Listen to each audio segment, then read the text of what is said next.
بسم اللہ الرحمن الرحیم۔ ایک مندر مسجد کا عجیب فیصلہ جس میں مسلمان ہار گیا، اسلام جیت گیا۔ دوستو، کاندھلا میں ایک زمین کا ٹکڑا تھا، اس پر جھگڑا چل رہا تھا۔ مسلمان کہتے تھے کہ یہ ہمارا ہے، ہندو بھائی کہتے تھے کہ یہ ہمارا ہے۔ چنانچہ مقدمہ بن گیا، انگریز کی عدالت میں پہنچا۔ جب مقدمہ آگے بڑھا تو مسلمانوں نے اعلان کر دیا کہ زمین کا ٹکڑا اگر مجھے ملا تو میں مسجد بناؤں گا۔ ہندوؤں نے جب یہ سنا تو انہوں نے ضد میں یہ اعلان کر دیا کہ یہ ٹکڑا اگر ہمیں ملا تو ہم اس پر مندر بنائیں گے۔ اب بات تو دو انسانوں کی تھی، لیکن ماحول بڑا بن گیا، یہاں تک کہ ادھر مسلمان جمع ہو گئے، ادھر ہندو اکٹھے ہو گئے، اور مقدمہ ایک خاص طرح کا بن گیا۔ سارے شہر میں مارکاٹ ہو سکتی تھی، خون خرابہ ہو سکتا تھا۔ لوگ بھی حیران تھے کہ نتیجہ کیا نکلے گا۔ انگریز جج تھا، وہ بھی پریشان تھا کہ اس میں کوئی صلح صفائی کا پہلو نکلے، ایسا نہ ہو کہ یہ آگ اگر جل گئی تو اس کا بجھانا مشکل ہو جائے۔ جج نے مقدمہ سننے کے بجائے ایک سجھاؤ پیش کیا کہ کوئی ایسی صورت ہے کہ آپ لوگ بات چیت کے ذریعے مسئلے کا حل نکالیں۔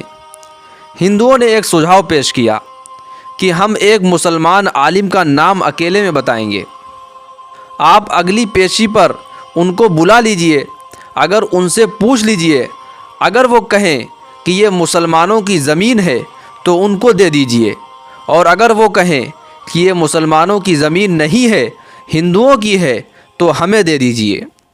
جب جج نے دونوں طرف سے پوچھا تو دونوں لوگ راضی ہو گئے۔ مسلمانوں کے دل میں تھا کہ مسلمان جو بھی ہوگا وہ مسجد بنانے کے لیے بات کرے گا۔ چنانچہ انگریز جج نے کچھ دنوں کی تاریخ دے دی کہ بھائی اب تم لوگ اس دن آنا اور میں ان بڑے میاں کو بھی بلا لوں گا۔ اب جب مسلمان باہر نکلے تو بڑی خوشیاں منا رہے تھے، سب کود رہے تھے، نعرے لگا رہے تھے۔ ہندوؤں نے اپنے لوگوں سے پوچھا کہ تم نے کیا کہا؟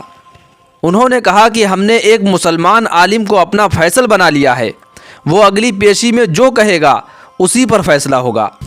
اب ہندوؤں کے دل مرجھا گئے اور مسلمان خوشی سے پھولے نہیں سماتے تھے، لیکن انتظار میں تھے کہ اگلی پیشی میں کیا ہوتا ہے۔ چنانچہ ہندوؤں نے مفتی الہی بخش رحمۃ اللہ علیہ کا نام بتایا، جو کہ شاہ عبد العزیز رحمۃ اللہ علیہ کے شاگردوں میں سے تھے، اور اللہ تعالیٰ نے ان کو سچی زندگی عطا فرمائی تھی۔ چنانچہ جب ہندوؤں نے ان کا نام لیا تو انگریز نے اگلی پیشی کے موقع پر ان کو بلوا لیا۔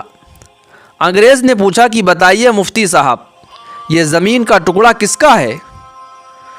ان کو کیونکہ حقیقت کا پتہ تھا، انہوں نے جواب دیا کہ وہ زمین کا ٹکڑا ہندوؤں کا ہے۔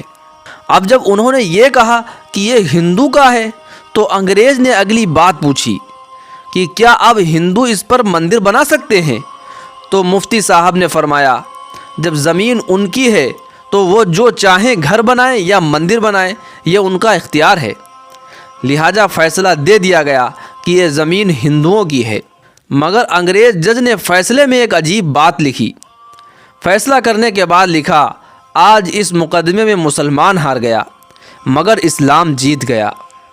جب انگریز نے یہ بات کہی تو اس وقت ہندوؤں نے کہا، آپ نے تو فیصلہ دے دیا، ہماری بھی بات سن لیجئے۔ ہم اسی وقت کلمہ پڑھ کر مسلمان ہوتے ہیں اور آج یہ اعلان کرتے ہیں کہ اب ہم اپنے ہاتھوں سے یہاں مسجد بنائیں گے۔ میرے دوستو، ہمیشہ انسان کو سچ بولنا چاہیے، کیونکہ سچ کی ہمیشہ جیت ہوتی ہے اور جھوٹ ایک نہ ایک دن ضرور پکڑا جاتا ہے۔ اور یہاں پر مفتی صاحب نے سچ بولا اور اللہ رب العزت نے اسی جگہ پر مسجد بنوا دی۔ اللہ رب العزت ہم سب کو بھی سچ بولنے کی توفیق عطا فرمائے اور جھوٹ بولنے سے ہم سب کی حفاظت فرمائے۔ دوستو، اسی طرح کے اسلامک ویڈیوز کے لیے ہمارے چینل کو ضرور سبسکرائب کر لیں اور ویڈیو کو لائک اور شیئر ضرور کر دیں، اور ایک پیارا سا کمنٹ ضرور کریں کہ ویڈیو کیسا لگا۔ السلام علیکم۔